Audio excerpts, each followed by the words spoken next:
தினமொரு வசனம். ரோமர் 8வது அதிகாரம் வசனம் 36, 37. கிறிஸ்துவின் அன்பை விட்டு நம்மை பிரிப்பவன் யார்? உபத்திரவமோ, வியாகுலமோ, துன்பமோ, பசியோ, நிர்வாணமோ, நாசமோசமோ, பட்டயமோ?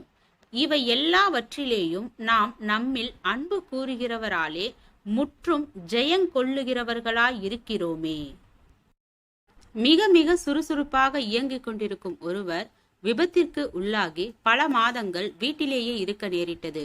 வீட்டில் அடைபட்டு கிடந்த அந்த நாட்களை குறித்து ஒருவர் அவரை கேட்டார். அதற்கு அவர், என் மனைவியின் அன்பையும் உண்மையான கரிசனையும் மிக மிக தெளிவாக உணர்வதற்கு இந்த நாட்கள் வாய்ப்பளித்தன என்றார்.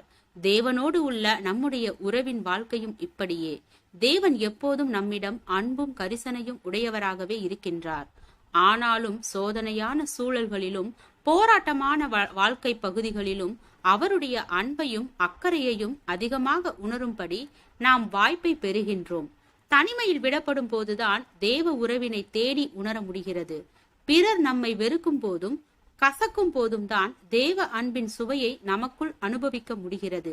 தாவீது தேவனை பார்த்து, நான் சிறுமையும் எளிமையானவன், கர்த்தரோ என்மேல் நினைவாய் இருக்கிறார் என்றான். எப்போது அவ்விதம் சொன்னான்? பலவிதமான போராட்டங்களின் நடுவிலும் துன்பமான சூழ்நிலைகளின் நடுவிலும் அவ்விதம் சொன்னான்.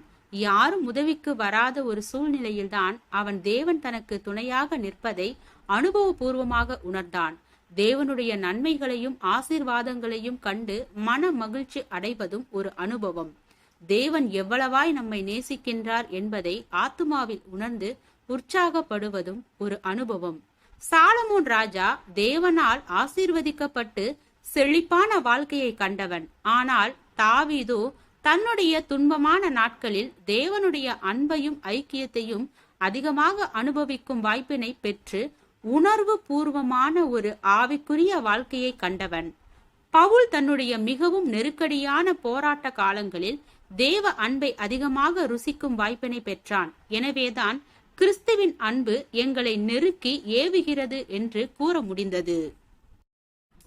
ஜெபம். தேவனுக்கு ஸ்தோத்திரம். தேவனே, நாங்கள் எங்களுடைய வாழ்க்கையில் தேவ ஐக்கியத்தில் நிலைத்து இருப்பவராகவும் விசுவாசத்தில் உண்மையுள்ளவராகவும் சரியான வழியில் நடப்பவர்களாகவும் வேதத்தை பின்பற்றுபவர்களாகவும் வாழ கிருபை பாராட்டும்.